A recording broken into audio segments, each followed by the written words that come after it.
السلام علیکم ورحمۃ اللہ وبرکاتہ۔ نحمده ونصلی علی رسولہ الکریم، اما بعد فاعوذ باللہ من الشیطان الرجیم، بسم اللہ الرحمن الرحیم، رب اشرح لی صدری ویسر لی امری واحلل عقدۃ من لسانی یفقہوا قولی۔ الحمد للہ واسع العطایا وجزیل الہبات ذی الفضل والاحسان والمکرمات، جعل فی ایام الحیات مواسم خیرات وفرصا للتزود من الطاعات، لا الہ الا اللہ وحدہ لا شریک لہ رب العباد وبارئ البریات۔ تمام قسم کی حمد اللہ کے لیے ہے جس کے عطیات وسیع ہیں اور جس کی نوازشیں بہت بڑی اور عظیم ہیں، جو صاحب فضل اور صاحب احسان ہے اور کرم نواز ہے۔ اس نے زندگیوں میں نیکیوں کے موسم بنائے اور اس نے ایسے مواقع عطا فرمائے ہیں جس میں انسان نیکیوں کا زیادہ زاد راہ اکٹھا کر سکتا ہے۔ اللہ کے سوا کوئی معبود نہیں، وہ اکیلا ہے، اس کا کوئی شریک نہیں، وہ بندوں کا رب اور مخلوقات کو پیدا کرنے والا ہے۔ بسم اللہ الرحمن الرحیم، والفجر وليال عشر والشفع والوتر واللیل اذا یسر هل فی ذلک قسم لذی حجر۔ قسم ہے فجر کی اور 10 راتوں کی اور جفت اور طاق کی اور رات کی جب وہ چلتی ہے، یقیناً اس میں عقل والے کے لیے بڑی قسم ہے۔ اللہ سبحانہ تعالیٰ کا ہم سب پر بہت بڑا احسان ہے کہ اس نے ہمیں پھر سے ایک بار ذوالحج کے قریب آنے کا موقع دیا ہے۔ انشاءاللہ کل یا پرسوں سے یہ مہینہ چاند دیکھنے کے اعتبار سے شروع ہو جائے گا۔ ذوالحج کے پہلے 10 دن سال کے ان دنوں میں سے ہیں جن کی قسم کھائی گئی ہے، اور ان آیات کی جو آپ نے تلاوت سنی اس میں والفجر ولیال عشر سے مراد یہی 10 دن ہیں۔ اللہ تعالیٰ کا ہم سب پر یہ فضل اور احسان ہے کہ اس نے ہمیں یہ دن عطا کیے تاکہ ہم ان میں نیکیوں کی کثرت کر سکیں، زیادہ سے زیادہ نیک اعمال کر سکیں۔ کیوں؟ تاکہ ہم اپنے رب کا قرب پا سکیں، اپنے رب کو راضی کر سکیں، اپنی بخشش کے سامان کر سکیں۔ اللہ سبحانہ تعالیٰ نے جتنی بھی چیزیں بنائی ہیں ان میں ان کے درجات رکھے ہیں، ان میں فرق رکھا ہے۔ بعض چیزوں کو بعض چیزوں پر فضیلت دی ہے، فوقیت دی ہے، بعض دنوں کو بعض اور دنوں پر، بعض مہینوں کو بعض مہینوں پر فضیلت عطا کی ہے۔ سال کے جتنے بھی دن ہیں ان میں سے ان 10 دنوں کو پورے سال پر فضیلت دی ہے۔ رمضان کی آخری 10 راتوں کو پورے سال کی راتوں پر فضیلت دی ہے، فوقیت دی ہے۔ ان 10 دنوں میں سے قربانی کے دن کو سب سے افضل بنایا ہے، اور عمومی طور پر 7 دنوں میں سب سے افضل دن جمعے کا ہوتا ہے۔ اللہ تعالیٰ نے ان 10 دنوں کی قسم کھائی ہے، اور اس لیے کہ یہ عشرہ نیکیوں اور اجر و ثواب کے اعتبار سے عام دنوں کے مقابلے میں بہت عام ہے۔ رمضان کی راتیں یعنی آخری 10 راتیں اور عشرہ ذوالحجہ کے 10 دن نہایت افضل ہیں۔ حدیث میں آتا ہے رسول اللہ صلی اللہ علیہ وسلم نے فرمایا، دنیا کے دنوں میں افضل ترین دن، دنیا کے دنوں میں یعنی جتنے بھی دن دنیا میں ہوتے ہیں ان میں افضل ترین دن عشرہ ذوالحجہ کے پہلے 10 دن ہیں۔ ہم عام طور پر رمضان کا بہت اہتمام کرتے ہیں اور رمضان میں روزہ بھی رکھتے ہیں اور بھی نیک کام کرتے ہیں، لیکن لا علمی یا کم علمی کی وجہ سے ہم عشرہ ذوالحجہ کے اندر وہ اہتمام کم ہی کرتے ہیں۔ نزول قرآن رات کو ہوا تھا، لیلۃ القدر میں ہوا تھا اور رمضان میں ہوا تھا، اس نسبت سے رمضان کی راتیں سب سے افضل ہوئیں، اور ان میں سے ایک دن جس دن حج ہوتا ہے اور قربانی ہوتی ہے سال میں، تو اس اعتبار سے یہ دن افضل ترین دن قرار پائے ہیں۔ ذوالحجہ کے 10 دنوں کی فضیلت یہ بھی ہے کہ یہ ایسے معلوم بابرکت دن ہیں جن میں اللہ نے ذکر کرنے کا حکم دیا ہے۔ سورۃ الحج میں آتا ہے وَيَذْكُرُ اسْمَ اللَّهِ فِي أَيَّامٍ مَّعْلُومَاتٍ، اور چند معلوم دنوں میں اللہ کا ذکر کرے، تو گویا یہ دن ذکر کرنے کے دن ہیں۔ یہ دن حرمت والے مہینے کے 10 دن ہیں، اس لیے اللہ تعالیٰ نے ان میں اپنی جانوں پر ظلم کرنے سے یعنی گناہ کرنے سے خاص طور پر منع کیا ہے۔ آپ کے ذہن میں یہ سوال ہوگا کہ کیا باقی دنوں میں گناہ کر سکتے ہیں؟ نہیں، ایسا نہیں ہے، لیکن رمضان کی جیسے خاص فضیلت ہوتی ہے، اس میں تقویٰ حاصل کرنے کا حکم ہے، اسی طرح ان دنوں میں نیکیاں کرنے کا اور گناہوں سے بچنے کا. تو اس لیے کہ انسان ایک شعوری کوشش کرتا ہے گناہوں سے بچنے کی، سیلف کنٹرول کی، ضبط نفس کی، جس سے اس کو پھر عادت ہو جاتی ہے باقی دنوں میں بھی اچھے کام کرنے کی اور گناہوں سے بچنے کی. ان دنوں میں کیا گیا عمل سال کے باقی دنوں میں کیے گئے عمل میں سے سب سے افضل ہے. عن النبی صلی اللہ علیہ وسلم انہ قال ما عمل افضل منہ فی هذه الایام یعنی ایام العشر. نبی صلی اللہ علیہ وسلم نے فرمایا ان دنوں میں کیے گئے عمل سے افضل کوئی عمل نہیں.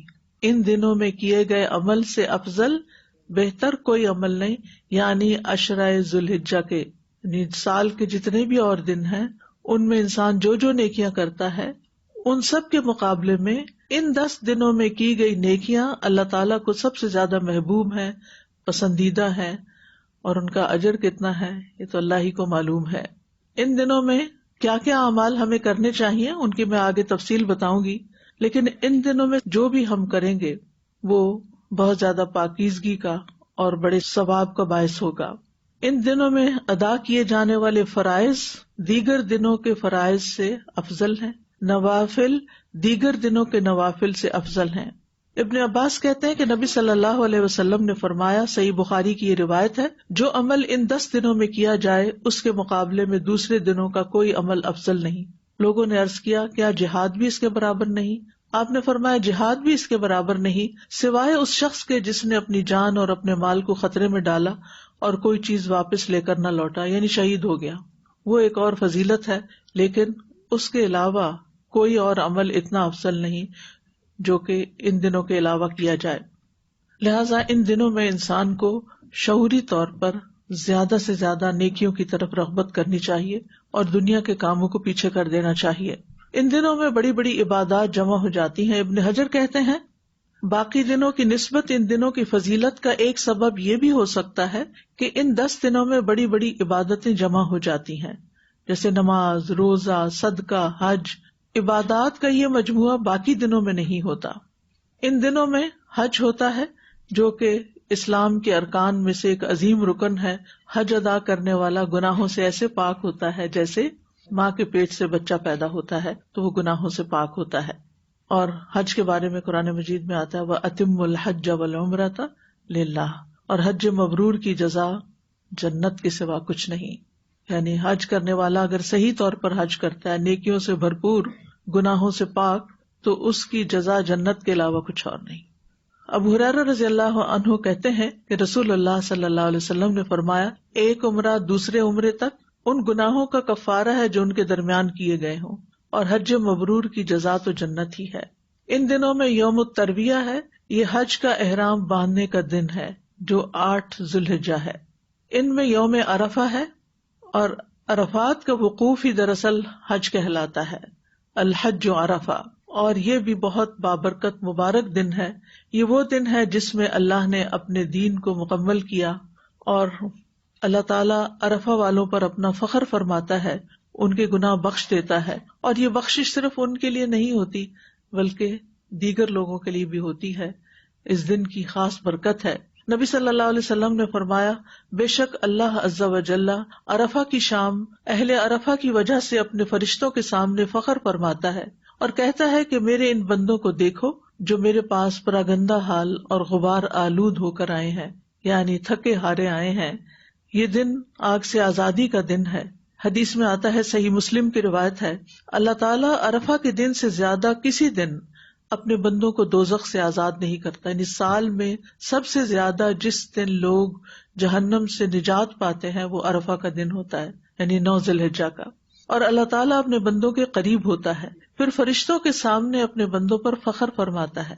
یعنی اے فرشتوں دیکھو یہ سارے بندے کس لیے یہاں جمع ہوئے. ظاہر ہے اپنا مال، وقت، اپنا کاروبار، جاب، گھر بار، اولاد، وطن، ہر چیز چھوڑ کر انسان زندگی بھر کی پونجی لے کر اللہ کے حضور پہنچتا ہے اور میدان عرفات میں جمع ہوتا ہے. کس لیے؟ اپنے فریضے کو ادا کرنے کے لیے، تاکہ اس کے گناہوں کی بخشش ہو جائے. یہ دن حاجیوں اور غیر حاجیوں کی معافی کا دن ہے. یعنی حاجیوں کی معافی تو ہوتی ہے لیکن جو لوگ حج پہ نہیں جا سکتے کسی وجہ سے، وہ بھی اگر اس دن اللہ تعالیٰ کی طرف رجوع کرتے ہیں تو ان کی بھی بخشش ہوتی ہے۔ نبی صلی اللہ علیہ وسلم نے فرمایا، تمہارا دوپہر کے بعد عرفات میں کھڑے ہونا تو اللہ تعالیٰ آسمانی دنیا پر نزول فرماتا ہے اور فرشتوں سے تم پر فخر کرتا ہے، فرماتا ہے کہ میرے بندے میرے پاس کھلے اور گہرے راستے سے پراگندہ حالت میں آئے ہیں، جو میری رحمت و جنت کے امیدوار ہیں۔ پس اگر تمہارے گناہ ریت کے ذروں یا بارش کے قطروں یا سمندر کی جھاگ کے برابر بھی ہوں تو میں انہیں بخش دوں گا۔ میرے بندو لوٹ جاؤ، تم بخش دیے گئے ہو، اور ان کی بھی بخشش ہے جن کی تم نے سفارش کی۔ یعنی حاجی لوگ جب وہاں جاتے ہیں اور پیچھے والوں کے لیے دعائیں کرتے ہیں بخشش کی، تو ان کی بھی بخشش ہو جاتی ہے۔ لیکن ہم عام طور پر حاجیوں کو یہ دعا تو کم ہی بتاتے ہیں کہ ہمارے لیے بخشش کی دعا کرنا، زیادہ سے زیادہ دنیا کے مسائل حل کرنے کی دعائیں بتاتے ہیں۔ جو لوگ وہاں نہیں جا سکتے وہ عرفہ کے دن کا روزہ رکھے، یہ 2 سال کے گناہوں کی معافی کا ذریعہ ہے۔ ابو قتادہ انصاری سے روایت ہے کہ آپ صلی اللہ علیہ وسلم سے عرفہ کے دن کے روزے کے بارے میں پوچھا گیا تو آپ نے فرمایا، گزرے ہوئے 1 سال اور آنے والے سال کے گناہوں کا کفارہ بن جاتا ہے۔ گزرے ہوئے سال میں تو گناہ ہو چکے ہوتے ہیں، آئندہ سال کے تو ابھی ہوئے نہیں، تو مراد یہ کہ اس روزے اور نیکی کی برکت سے انسان کو گناہ چھوڑنے کی بھی توفیق ہو جاتی ہے۔ انہی دنوں میں مزدلفہ مشعر الحرام کی رات بھی ہے۔ قرآن مجید میں اس کا ذکر آتا ہے کہ پھر جب تم عرفات سے واپس آؤ تو مشعر حرام کے پاس اللہ کو یاد کرو اور اس کو اسی طرح یاد کرو جیسے اس نے تمہیں ہدایت دی ہے، بلا شبہ اس سے پہلے تم یقیناً گمراہوں میں سے تھے۔ اہل عرفہ کی فضیلت کیا ہے؟ بلال رضی اللہ عنہ روایت کرتے ہیں کہ نبی صلی اللہ علیہ وسلم نے مزدلفہ کی صبح ان سے فرمایا، اے بلال لوگوں کو خاموش کراؤ۔ پھر فرمایا، بے شک اللہ نے تمہارے اس جمع ہونے میں یعنی مزدلفہ میں تم پر احسان فرمایا ہے کہ تمہارے نیکوکاروں کی وجہ سے تمہارے گناہ گاروں کو بھی بخش دیا ہے، اور تمہارے نیکوکاروں نے جو مانگا انہیں عطا کر دیا ہے۔ یعنی وہاں پر جو اس رات دعائیں کرتے ہیں اس کی وجہ سے باقی بھی ان کے عزیز پیارے بخش دیے جاتے ہیں۔ ان دنوں میں اللہ کی عبادت کرتے ہوئے شیطان کو کنکریاں مارنے کا عمل بھی ہوتا ہے، جو کہ حاجی خاص طور پر کرتے ہیں۔ ہر کنکری مارنے کے بدلے ایک کبیرہ گناہ جو ہلاک کرنے والا تھا اس کا کفارہ ہو جاتا ہے۔ نبی صلی اللہ علیہ وسلم نے فرمایا، جب تم کنکریاں مارو گے تو یہ قیامت کے دن تمہارے لیے نور ہوں گی۔ ان دنوں میں حج اکبر کا دن ہے اور وہ یوم النحر 10 تاریخ کہلاتا ہے، یعنی جس دن عید ہوتی ہے۔ رسول اللہ صلی اللہ علیہ وسلم نے فرمایا، اللہ کے نزدیک سب سے افضل دن یوم النحر یعنی 10 ذی الحجہ ہے، اس کے بعد یوم القر آتا ہے یعنی 11 ذی الحجہ، کیونکہ یہ دن بڑا اہم ہوتا ہے۔ اس میں حجاج کے بہت سے کام ہوتے ہیں، جیسے جمرہ عقبہ کو کنکریاں مارنا، اور پھر بال منڈوانا، طواف کرنا، طواف افاضہ جس کو کہتے ہیں، قربانی کرنا، اور اس کے علاوہ بھی بہت سے کام ہو رہے ہوتے ہیں۔ یہ بہت محنت مشقت کا دن ہوتا ہے، تو اس دن کی بھی بڑی فضیلت ہے۔ پھر حج میں قربانی بہترین عمل ہے، اور جو لوگ حج پہ نہیں جا سکتے وہ بھی کیا کرتے ہیں؟ قربانی کرتے ہیں۔ بعض لوگ آج کل یہ کہتے ہیں کہ قربانی کرنے کے بجائے غزہ میں پیسے بھیج دیں، ایسا نہیں کیا جا سکتا۔ ہر عمل کی اپنی جگہ فضیلت ہے، آپ اپنی قربانی یہاں پر کریں یا جہاں آپ کے لیے آسانی ہو، لیکن قربانی سنت ابراہیمی ہے جس کو زندہ کرنا چاہیے، اور اس کے بے پناہ اپنے فوائد ہیں۔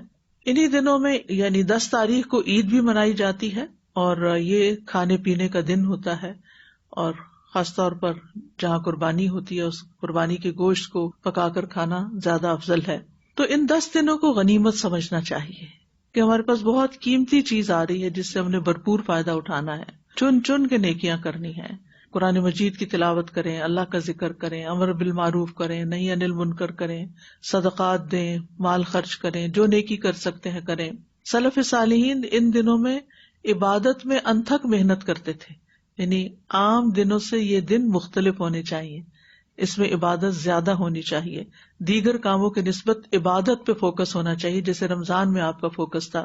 سعید بن جبیر کا حال یہ تھا کہ جب یہ 10 دن شروع ہو جاتے تو وہ اپنی طاقت سے بڑھ کر سخت محنت کرتے اور ان 10 راتوں کی عبادت کی بہت ترغیب دیتے اور کہتے کہ ان 10 دنوں کی راتوں کو اپنے لیے دیے نہ بجھایا کرو، یعنی رات کو بھی عبادت کیا کرو۔ ابو عثمان نہدی کہتے ہیں کہ نیک لوگ یعنی صحابہ کرام و سلف صالحین 3 قسم کے دنوں کی تعظیم کرتے تھے: رمضان کے آخری 10 دن، ذوالحجہ کے پہلے 10 دن اور محرم کے پہلے 10 دن۔ ان دنوں کو اللہ کی اطاعت اور تقرب سے آباد کرتے۔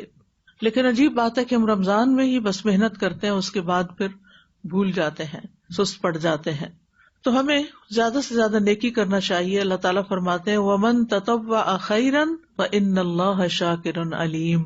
جو کوئی خوشی سے نیکی کرے تو بے شک اللہ تعالیٰ قدردان ہے، سب کچھ جاننے والا ہے، یعنی کسی کی بھی نیکی کو ضائع نہیں کرتا.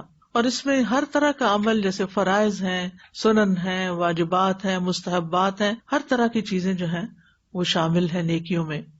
تو کرنے کے کام کیا ہے مختصراً میں بتا دیتی ہوں تاکہ ہم اپنے لیے کوئی پلاننگ کر سکیں. سب سے پہلے تو یہ ہے کہ کسی بھی نیکی کو کرنے سے پہلے اپنی نیت کو ریوائیو کر لیں، اخلاص پیدا کر لیں کہ یہ کام میں صرف اللہ کی رضا کے لیے کر رہی ہوں، آخرت کے اجر کے حصول کے لیے کر رہی ہوں.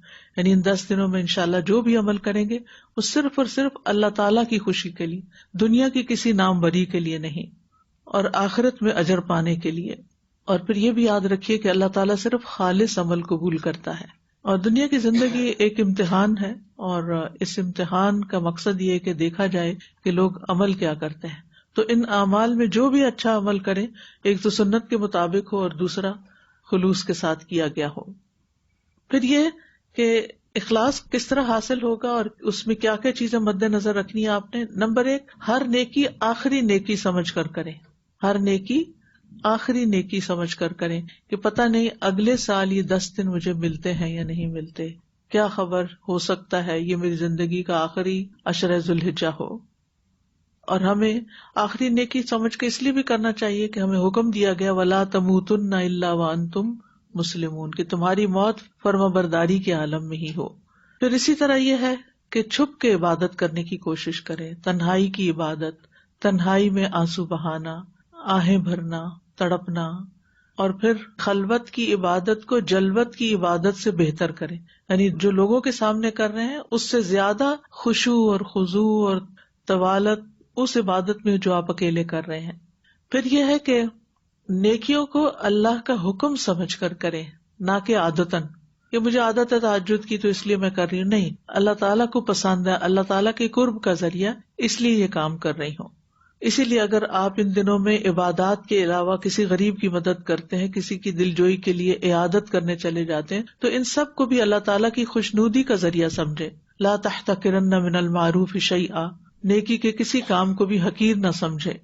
اور ہر لمحے کچھ نہ کچھ سوچے کہ کرنے کا. مثلا آپ قرآن پڑھ رہے تھے، پڑھتے پڑھتے آپ تھک گئے ہیں، اب آرام کرنے کے لیے آپ ڈرامہ نہیں لگا لیں، بلکہ لیٹ کر کچھ غور و فکر کریں، زبانی ذکر شروع کر دیں، فضولیات سے اپنے آپ کو بچائیں، لغویات سے بچائیں.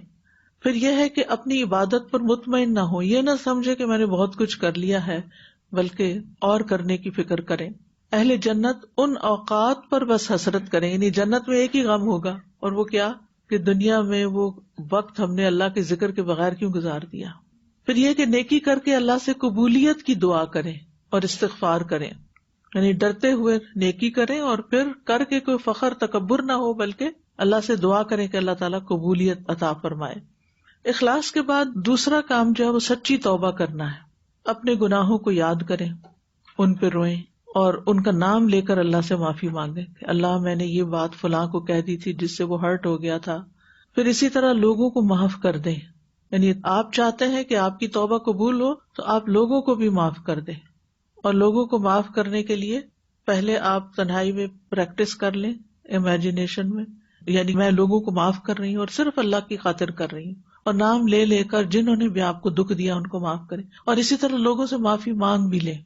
ٹھیک ہے نا؟ لوگوں سے معافی کیسے مانگنی ہے کہ میں کیا بات کروں گی، کیسے کروں گی، اور ہو سکتا ہے مجھے واپس منہ کی کھانی پڑے، کوئی معاف کرنے کے بجائے الٹا مجھے سنا دے گا، میں اور ہرٹ ہو جاؤں گا، شیطان بہت سی رکاوٹیں ڈالے گا.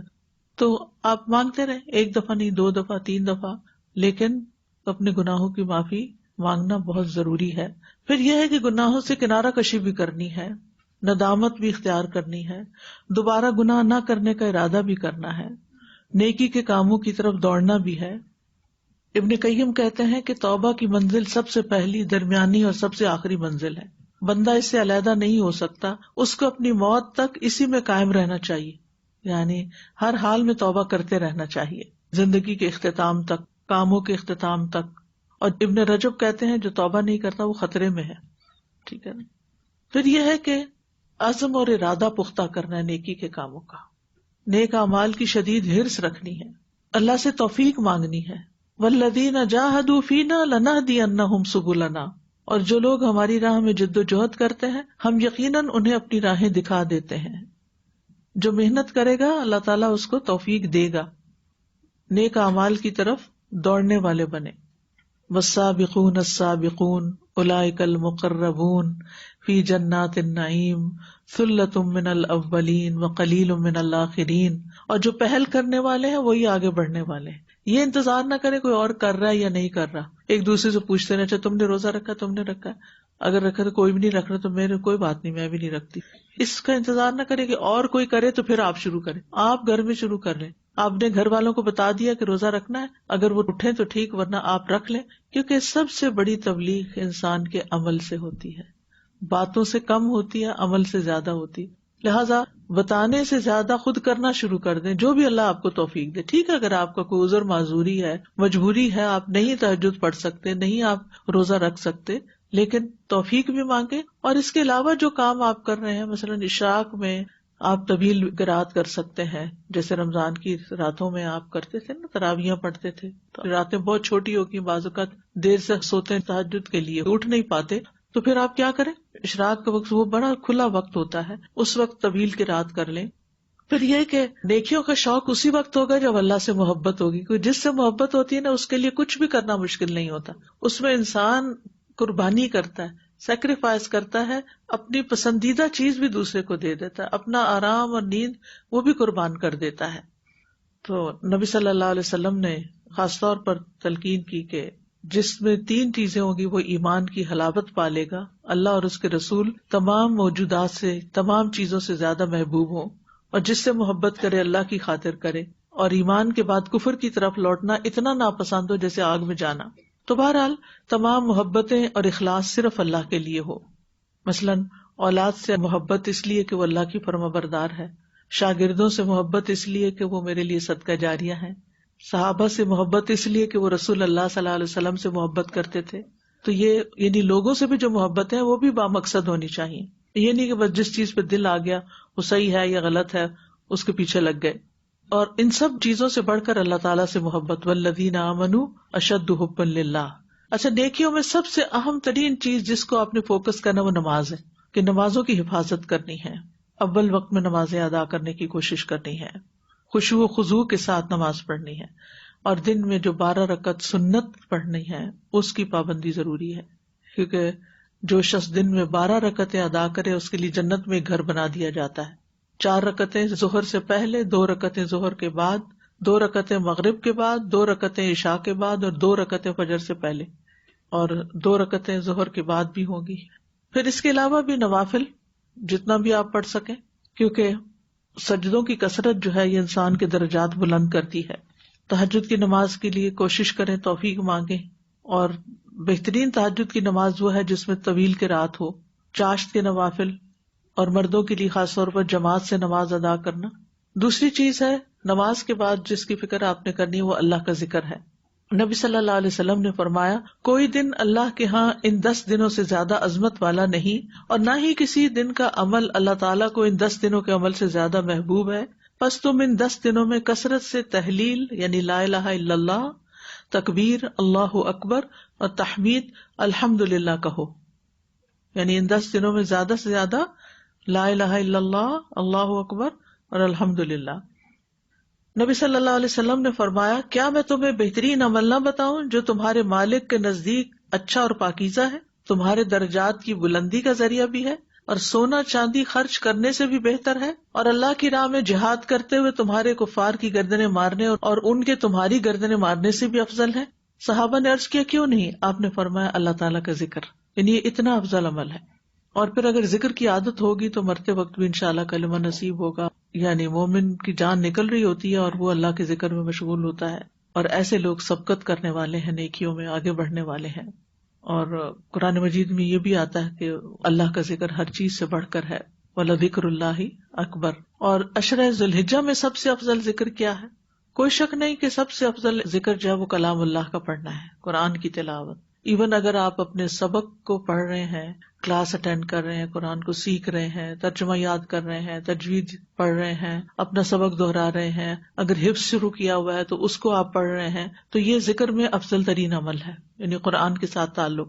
دوسرے ہے تکبیرات کا پڑھنا، اللہ اکبر لا الہ الا اللہ واللہ اکبر وللہ الحمد۔ اور ایک اور روایت میں 3 دفعہ بھی تکبیر پڑھنے کا ہے، اللہ اکبر اللہ اکبر لا الہ الا اللہ واللہ اکبر وللہ الحمد، یعنی 2 دفعہ بھی ہے اور 3 دفعہ بھی ہے۔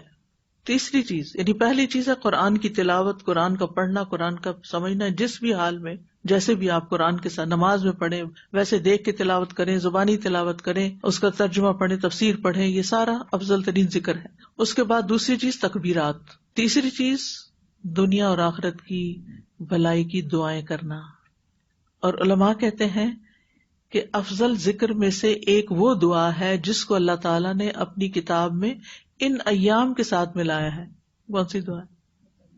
ربنا آتنا فی الدنیا حسنۃ وفی الآخرۃ حسنۃ وقنا عذاب النار۔ اور یہ دعا افضل ترین اور عظیم ترین دعاؤں میں سے ہے۔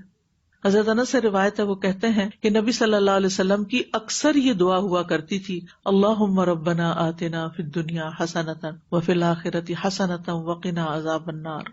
کسی نے حضرت انس سے کہا ہمارے لیے دعا کیجیے، تو حضرت انس نے دونوں ہاتھ اٹھا دیے اور کہا اللہم ربنا آتنا فی الدنیا حسنۃ وفی الآخرۃ حسنۃ وقنا عذاب النار۔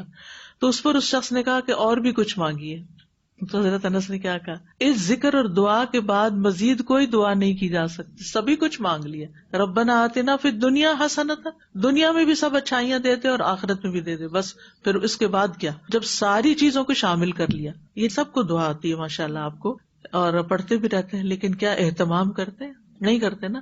آج کا لیکچر رکھا اس لیے گیا ہے کہ جو باتیں آپ کو پتہ ہیں ان کو تازہ کیا جائے اور عمل میں لے آیا جائے۔ تو آپ نے کوشش کرنی ہے کہ ہر نماز کے ساتھ پڑھ لیں، یا اٹھتے بیٹھتے جو بھی کوئی پریشانی آئے، یا جس وقت بھی قبولیت کا وقت، روزہ رکھا ہے تو روزے کے دوران، افطار کے وقت، تہجد کے لیے اٹھ رہے ہیں تو تہجد کے وقت اس دعا کو آپ نے کثرت سے پڑھنا ہے تاکہ آپ کو دنیا کی ساری بھلائیاں نصیب ہوں انشاءاللہ۔ اسی طرح صبح شام کی اذکار کی پابندی کرنی ہے، استغفار کی کثرت کرنی ہے، درود شریف پڑھنا ہے، اور مقبول اوقات میں دعائیں مانگنا ہے، خصوصاً عرفہ کے دن جب حاجی لوگ وہاں پر اپنا حج کر رہے ہوں گے نا اور دعائیں مانگ رہے ہوں گے، تو آپ یہاں بھی مانگنا شروع کر دیں، یا اللہ آپ ان کو دیکھ رہے ہیں، ہماری طرف بھی نظر فرمائیے اور ہماری بھی دعائیں قبول کیجیے۔ اس کے علاوہ اگر آپ نے دعائیں یاد نہیں کی ہوئی تو کچھ دعائیں یاد کرنے کا ٹارگٹ رکھ لیں۔ دعائیں ایپ آپ کے پاس ہوگی، اگر نہیں تو وہ کیو کارڈ جو ہے اس کو آپ اسکین کر کے تو آپ پھر ڈاؤن لوڈ کر لیں، اس میں ڈھیر دعائیں ہیں، کوشش کریں جتنی دعائیں اس کے اندر نا وہ ان دنوں میں ساری ایک دفعہ پڑھ لیں۔ ضروری نہیں کہ ہر روز پڑھ بھی نہیں سکتے آپ، اتنی ماشاءاللہ زیادہ ہے اس میں، لیکن یہ یاد رکھیے کہ ذی الحجہ کا خاص ترین ذکر جو ہے وہ تکبیرات بھی ہے، اللہ کی بڑائی بیان کرنا، بے شک تکبیر کہنا عظمت والے رب کا ذکر کرنا ہے، عظیم عبادت ہے۔ اللہ تعالیٰ نے صرف دعوت نہیں دی بلکہ اس کی رغبت دلائی ہے، وَرَبَّكَ فَكَبِّرْ، اپنے رب ہی کی بڑائی بیان کرو، وَكَبِّرْهُ تَكْبِيرًا۔ جب ہم اللہ کو بڑا مان لیتے ہیں نا تو اس کے سامنے ہر چیز حقیر ہو جاتی ہے، ہر چیز چھوٹی ہو جاتی ہے، سارے غم چھوٹے ہو جاتے ہیں، ساری پریشانیاں چھوٹی ہو جاتی ہیں، لوگ چھوٹے ہو جاتے ہیں، ان کا خوف ختم ہو جاتا ہے، مستقبل کی وریث ختم ہو جاتی ہے۔ اللہ ہے نا، اور وہ سب سے بڑا ہے۔ اور پھر جب ہم اللہ کو بڑا مان لیتے ہیں نا تو اللہ تعالیٰ کی طرف سے کوئی بھی حکم آتا ہے، جیسے نماز کا وقت آ جاتا ہے، کسی کی ضرورت سامنے آ جاتی ہے، کسی بھی نیکی کا وقت آتا ہے تو ہم کہتے ہیں وہ میں بہت مصروف، اللہ سب سے بڑا ہے، اس وقت اللہ کی طرف سے پکار آ گئی ہے، حی علی الصلاۃ حی علی الفلاح، تو اٹھ جاؤ، اللہ بڑا ہے، یہ کام بڑا نہیں ہے۔ پھر اسی طرح ہمارا مال، ہماری اولاد، اللہ اس سے بھی بڑا ہے، والدین، دوست احباب، محبوب اور پیارے لوگ، سب سے بڑا ہے۔ لہذا جہاں اللہ کا حکم آ جائے، اللہ کی پکار آ جائے، وہاں سب پیچھے ہو جائیں۔ تو تکبیر اصل میں کیا ہے کہ انسان جب اللہ کو بڑا مان لیتا ہے تو پھر انسان کے دل میں سے بہت سے خوف دور ہو جاتے ہیں، کیونکہ جب انسان کو یہ پتا ہوتا ہے نا میں اس کو مانتا ہوں، میرا تعلق اس کے ساتھ ہے جو سب سے بڑا ہے، تو پھر پریشانیاں، خوف، گناہ، حتیٰ کہ نیک اعمال اور ہماری پسند اور ناپسند، ان سب چیزوں سے بڑا ہو جاتا ہے وہ، پھر ہماری زندگی اپنی صحیح جگہ پر آ جائے۔ دیکھیں، ایک ہے اللہ کو بڑا ماننا اور اللہ کو بڑا مان کر ساری زندگی کا پروگرام بنانا، اور ایک ہے کبھی کسی کو بڑا ماننا، کبھی کسی کی ہیبت، کبھی کسی کا خوف، کبھی کسی کے فکر کو سر پہ سوار کر لینا. تو جب یہ چیزیں ہو جاتی ہیں تو پھر انسان کی زندگی کا نقشہ بدل جاتا ہے، پھر آپ کی پرائرٹیز بدل جاتی ہیں. جب اللہ بڑا ہوتا ہے نا تو پرائرٹیز کچھ اور ہوتی ہیں، پھر ہر چیز اللہ ہی کے لیے ہوتی ہے، ساری امیدیں اسی سے لگائی جاتی ہیں. حدیث میں آتا ہے، مسند احمد کی روایت ہے، واللہ اکبر تملأ ما بین السماء والارض، اللہ اکبر کہنا زمین و آسمان کے درمیان ساری فضا کو بھر دیتا ہے. اتنا بڑا اجر ہے اس کے ذکر کا. ابن عمر کہتے ہیں ہم رسول اللہ صلی اللہ علیہ وسلم کے ساتھ نماز پڑھ رہے تھے کہ جماعت میں سے ایک آدمی نے کہا اللہ اکبر کبیرہ والحمد للہ کثیرا وسبحان اللہ بکرۃ واصیلا.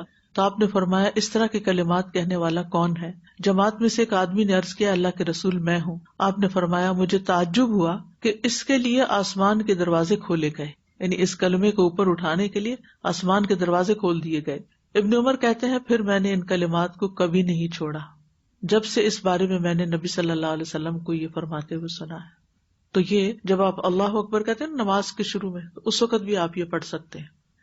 صحابہ اور تابعین ان ایام میں کثرت سے تکبیرات پڑھتے تھے اور بازار کی طرف نکل جاتے اور بلند آواز سے تکبیریں پڑھتے. لوگ ان کی تکبیر سن کر تکبیر کہتے، اور بعض سلف صالحین سے یہ بھی ہے کہ وہ نفلی نمازوں کے بعد بھی تکبیرات کہتے. خواتین بھی تکبیرات کہتی اور بلند آواز سے بھی گھر میں پڑھنی چاہیے. اگر آپ پڑھ رہے ہیں اور گھر والے نہیں پڑھ رہے تو تکبیرات ڈاؤن لوڈ کر کے یا یوٹیوب سے ڈائریکٹ بھی آپ پلے کر سکتے ہیں جو حرم کی تکبیرات ہیں. یا اس کے علاوہ اللہ اکبر لا الہ الا اللہ اکبر وللہ الحمد.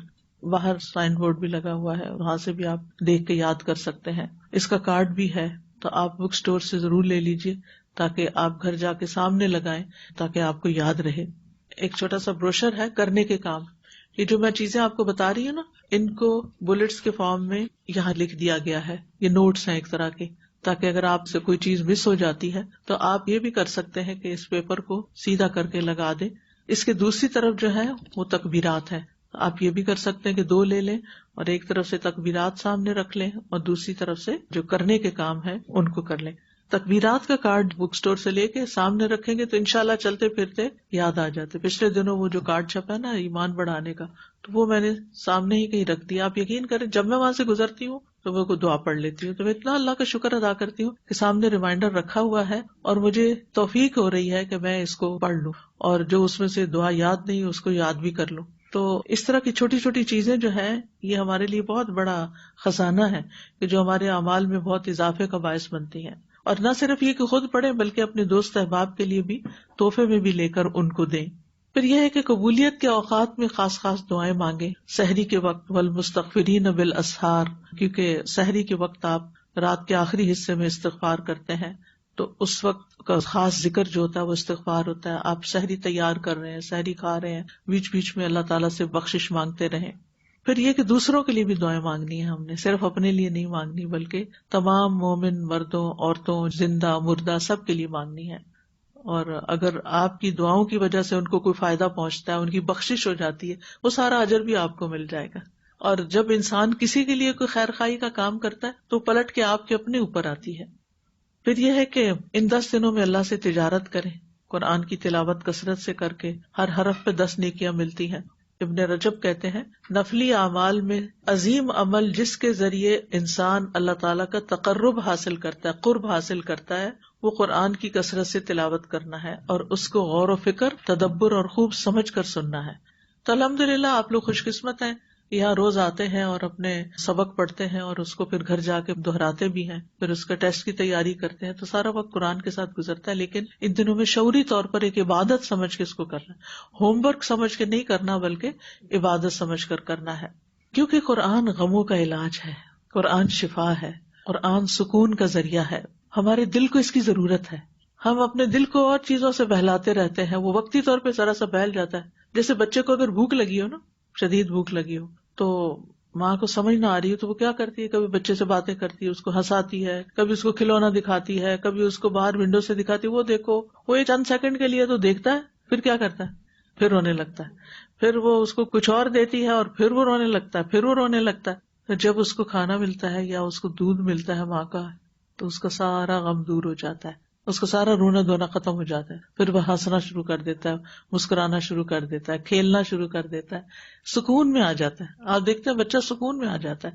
تو بالکل اسی طرح ہمارا دل بھی نا ایک بچہ ہے جو اللہ کی یاد کے لیے روتا ہے، جو قرآن کے لیے روتا ہے، لیکن ہم اس کو قرآن نہیں دیتے اور چیزوں سے بہلا رہے ہیں. کبھی اچھے کپڑے خرید لیے، کبھی اچھے جوتے خرید لیے، کبھی کچھ اچھے کھانے بنا لیے، کبھی کہیں سیر و تفریح کے لیے نکل گئے. وہ جاتے ہیں تھوڑی دیر تو خوش ہوتے ہیں، بہلتے ہیں، پھر دوبارہ دل اداس ہو جاتا ہے، پھر رونا دھونا اندر ہی اندر شروع ہو جاتا ہے. تو یہ ایسا ویکیوم اور خلا ہوتا ہے کہ جس کو قرآن سے ہی بھرا جا سکتا ہے. اگر ہو سکے تو ان 10 دنوں میں قرآن مکمل کرنے کا ٹارگٹ رکھ لیں. اگر ہو سکے 3 سپارے روز کے بنتے ہیں اگر اللہ تعالیٰ توفیق دے.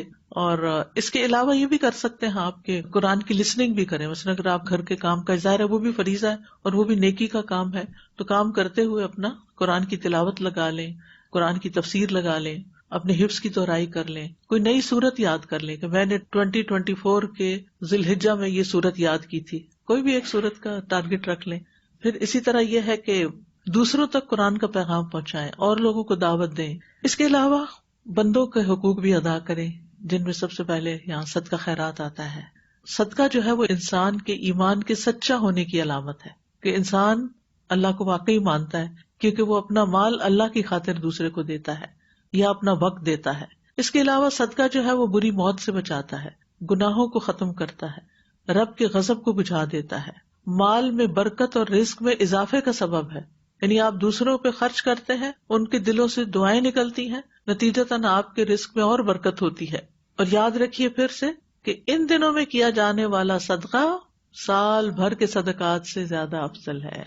ویسے تو سارا سال عادت ہونی چاہیے کہ روزانہ کچھ نہ کچھ صدقہ کریں، لیکن ان دنوں میں سے کوئی دن ایسا نہ ہو کہ جس میں آپ صدقہ نہ کریں، چاہے ایک کھجور ہی کیوں نہ کریں. چھوٹی سے چھوٹی چیز بھی جو اخلاص کے ساتھ آپ اللہ کے راستے میں دیتے ہیں، اللہ تعالیٰ اس کو قبول کرتے ہیں. اور حدیث میں آتا ہے کہ اللہ تعالیٰ اسے اپنے دائیں ہاتھ سے قبول کرتے ہیں اور اس کو بڑھاتے رہتے ہیں، جیسے تم میں سے کوئی اپنے گھوڑے کے بچے کو کھلا پلا کے بڑھاتا ہے، یہاں تک کہ اس کا صدقہ پہاڑ کے برابر ہو جاتا ہے. اور پھر یہ کہ اللہ کے راستے میں، دین کے راستے میں جو کچھ آپ خرچ کرتے ہیں، فرمایا جس نے اللہ کے راستے میں کوئی چیز خرچ کی اس کے لیے اس کا 700 گنا لکھا جاتا ہے. یعنی باقی عام صدقات 1 کے 10، لیکن فی سبیل اللہ، اللہ کے دین کی خدمت میں، اللہ کے دین کو آگے بڑھانے کے لیے جب آپ خرچ کرتے ہیں تو اس کا اجر و ثواب کئی گنا اور بڑھ جاتا ہے، 700 گنا تک. پھر اپنے اہل و عیال پہ خرچ کرنا، گھر والوں کے لیے کچھ نہ کچھ آپ خرید سکتے ہیں، کوئی تحفہ خرید سکتے ہیں، کوئی پسندیدہ چیز ان کی، کوئی کھانا ان کا، یعنی اینی تھنگ. یعنی صدقہ جو ہوتا ہے وہ صرف باہر ہی نہیں ہوتا. صدقہ کا لفظ ہمارے یہاں بڑا ایک نیگیٹو سینس میں لیا جاتا ہے کہ جیسے کوئی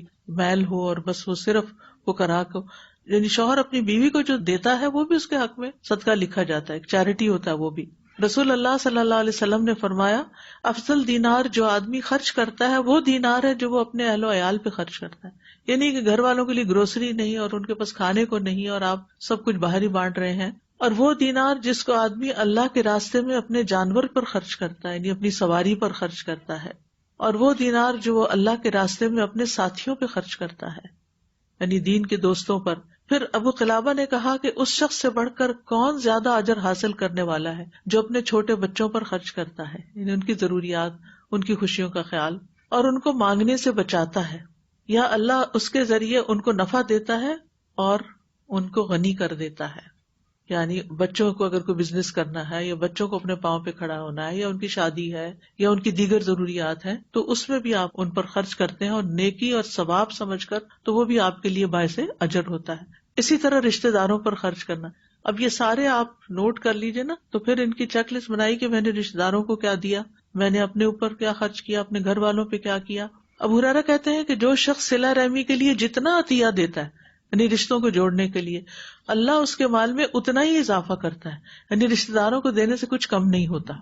ابو ایوب انصاری کہتے ہیں کہ رسول اللہ صلی اللہ علیہ وسلم نے فرمایا بے شک سب سے افضل صدقہ وہ ہے جو وہ اپنے اس رشتہ دار پر خرچ کیا جائے جو پوشیدہ دشمنی رکھنے کی بنا پر تم سے اعراض کرے، یعنی دل میں آپ سے کوئی ناراضگی ہے، کوئی خفگی ہے، کوئی گلہ ہے اور آپ سے سیدھے منہ بات نہیں کرتا، آپ اس کو دیں، اس کا دل بھی ٹھنڈا ہو جائے گا.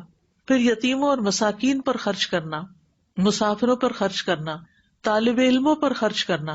اب جیسے یہاں آپ اسٹوڈنٹ اسپانسر کرتے ہیں تو بعض اوقات یہ ہوتا ہے کہ آپ سمجھتے ہیں کہ بس غریبوں کو دے دیا ہے اور باقی جو طالب علم ہیں ان کے تو پیرنٹس کی ذمہ داری. بعض اوقات پیرنٹس اسلامک ایجوکیشن دینے کے لیے سب کچھ افورڈ نہیں کر پاتے, تو ایسے طالب علموں کو دینے پر بھی ثواب ہے. انس بن مالک کہتے ہیں کہ نبی صلی اللہ علیہ وسلم کے زمانے میں 2 بھائی تھے, جن میں سے ایک تو نبی صلی اللہ علیہ وسلم کی خدمت میں آیا کرتا تھا اور دوسرا بھائی کماتا تھا. یعنی ایک آپ کے حضور حاضری دیتا اور دوسرا اپنی جاب یا کاروبار میں جاتا. چنانچہ کمانے والے بھائی نے اپنے دوسرے بھائی کے بارے میں آپ صلی اللہ علیہ وسلم سے شکایت کی, یہ کچھ نہیں کرتا, نکما, یہ صرف روز آپ کے پاس آ کے بیٹھ جاتا ہے.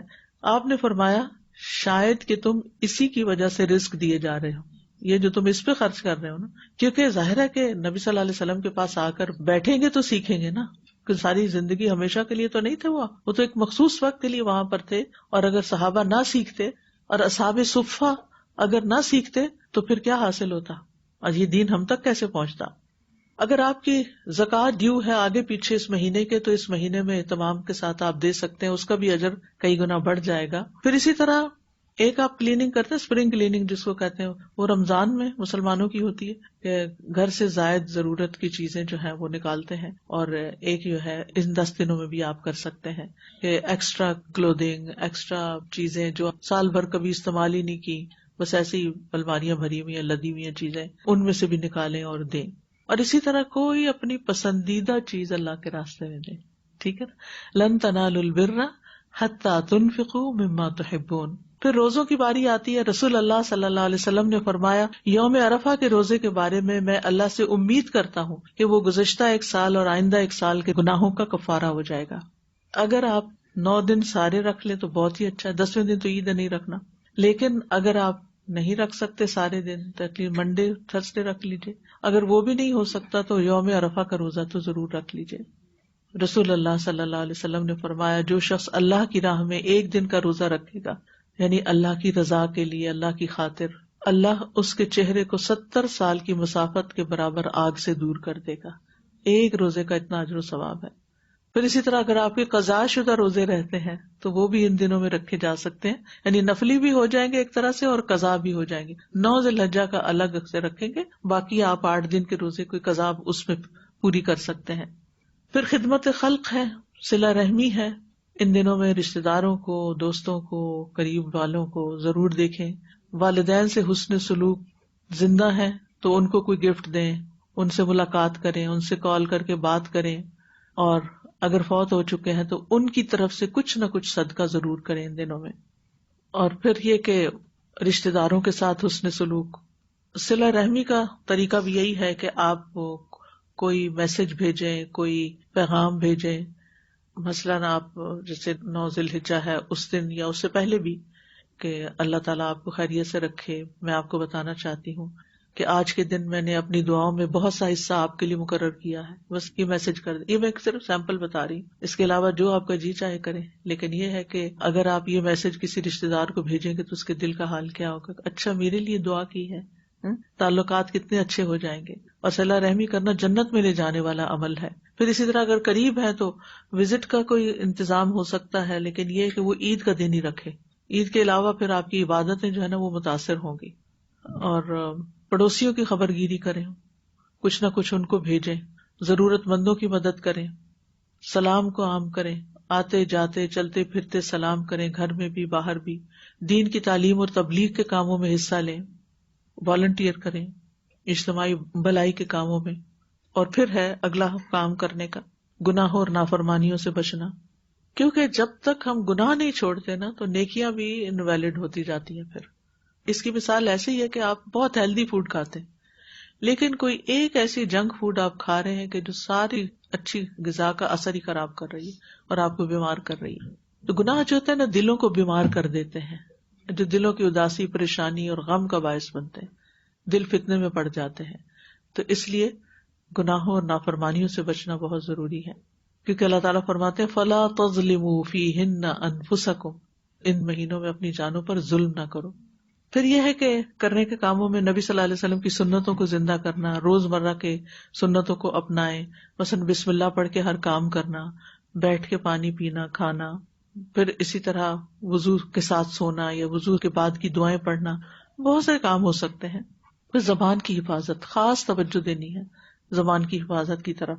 رسول اللہ صلی اللہ علیہ وسلم نے فرمایا خوشخبری ہے اس کے لیے جس نے اپنی زبان پر قابو پا لیا اور اسے اس کے گھر نے کشادگی اور گنجائش دی اور وہ اپنے گناہ پر رویا.